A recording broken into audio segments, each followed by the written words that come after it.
राम राम सबको। आप कैसे हो? आशा करती हूँ आप सब ठीक होंगे। और मैं आपको कार्तिक मास का छठा अध्याय सुनाने जा रही हूँ।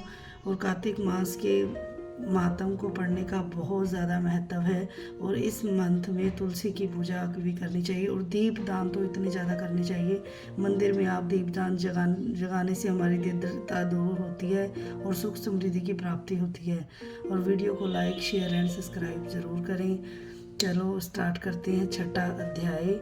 नारद जी ने कहा, जब 2 घड़ी रात शेष रह जाए तब तिल कुश अक्षय चंदन आदि लेकर शुद्ध होकर जलाशय पर जाए। नहर की अपेक्षा नदी में स्नान करने से 10 गुना फल मिलता है और नदी की अपेक्षा संगम पर स्नान करने से 10 गुना फल मिलता है और तीर्थ पर स्नान कर इससे भी दुना फल मिलता है। स्नान से पहले भगवान का ध्यान करके स्नानार्थ संकल्प करें। फिर तीर्थ के उपस्थित देवताओं को कर्मश्य एवं आचमनीय आदि देवें। अर्घ्य मंत्र यह है, हे कमलनाथ आपको नमस्कार है, हे जलाशयी भगवान आपको नमस्कार है, हे ऋषिकेश आपको प्रणाम है। मेरे दिए हुए अर्घ्य को आप ग्रहण करें।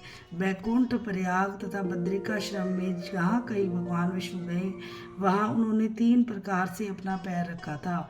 वहाँ पर ऋषि वेद यज्ञों के सहित समस्त देवता मेरी रक्षा करते रहे। हे जनार्दन, हे दामोदर, हे देवेश, आपको प्रसन्न करने के लिए मैं कार्तिक पक्ष में विधिवत प्रातः स्नान कर रहा हूँ। आपकी कृपा से मेरे समस्त पाप नष्ट हो जाएं।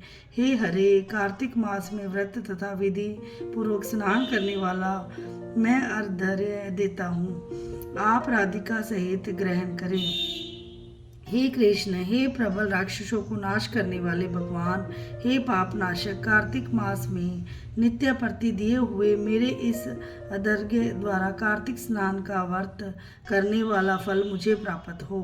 विष्णु, शंकर तथा सूर्य का ध्यान करके जल में प्रवेश करें और नाभि पर्यंत जल में खड़ा होकर विधि पूर्वक स्नान करें।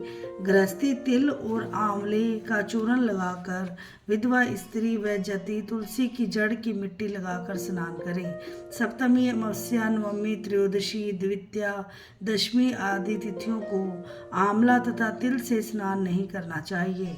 स्नान करते हुए निम्न शब्द कहें। जिस भक्ति भाव से भगवान ने देवताओं के कार्य के लिए 3 प्रकार का रूप धारण किया था, वही पाप नाशक भगवान विष्णु अपनी कृपा से मुझे पवित्र बनाए।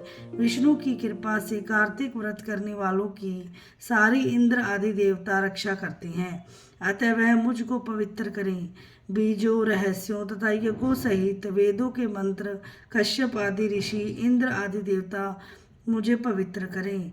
गंगा आदि सभी नदियों, संपूर्ण तीर्थ, 7 समुंदर और समस्त जलाशय मुझको पवित्र करें।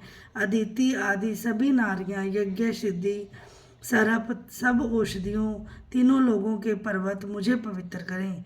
इन शब्दों को कहकर स्नान करने के पश्चात व्रती हाथ में पवित्री धारण करके देवता, ऋषि, मनुष्य तथा पितरों का विधिवत तर्पण करते समय जितने भी तिल तर्पण में रहते हैं उनसे वर्ष पर्यंत वृद्धि के पितृगण स्वर्ग में वास करते हैं। तत्पश्चात व्रत करने वाला जल से निकलकर शुद्ध वस्त्र पहने और प्रातःकाल के सब कृत्यों से निवृत्त होकर पुनः भगवान विष्णु का पूजन करें। समस्त तीर्थों के सारे देवताओं का स्मरण करके भक्ति पूर्वक सावधान होकर चंदन, फूल तथा फलों सहित भगवान विष्णु को फिर अर्घ्य देवें। अर्घ मंत्र का अर्थ यह है, पवित्र कार्तिक मास में मैंने स्नान किया है। हे विष्णु जी, राधा के साथ आप मेरे दिए अर्घ को ग्रहण करें। पश्चात चंदन, फूल तथा तांबुल आदि से वेद पाठी ब्राह्मणों का श्रद्धापूर्वक पूजन करें और बार बार साष्टांग प्रणाम करें। ब्राह्मणों के दाएं पैर में तीर्थ रहते हैं, मुख में वेद और सारे अंगों में देवता निवास करते हैं। अपने कल्याण की कामना कर रखने वाले लोग न इनका अपमान करें और न इनके साथ विरोध करें। फिर एकाग्रचित्त से भगवान विष्णु की प्यारी तुलसी का पूजन करें, उनकी परिक्रमा करें तथा उनको प्रणाम करें। हे देवी, हे तुलसी, देवताओं ने प्राचीन काल में तुम्हारा निर्माण किया है और ऋषियों ने तुम्हारा पूजन किया है। हे विष्णु की प्यारी तुलसी, आपको प्रणाम है। आप मेरे सब पापों का नाश करो। इस प्रकार भक्ति पूर्वक जो लोग कार्तिक व्रत का अनुष्ठान करते हैं वह संसार में सुखों को भोगते हुए अंत में मुक्ति को प्राप्त होते हैं। सारे रोगों का नाश करने वाला, पापों को नष्ट करने वाला, मनुष्य को श्रेष्ठ बुद्धि देने वाला, धन आदि का साधन, मुक्ति और कोई उत्तम व्रत संसार में नहीं है। बोलो श्री कृष्ण भगवान की जय हो, नारायण भगवान की जय हो। इस तरीके से कार्तिक मास का बहुत ज़्यादा महत्व है और कार्तिक मास में व्रत करने से, एक भी व्रत करते हो तो 100 गुना फल प्राप्त होता है।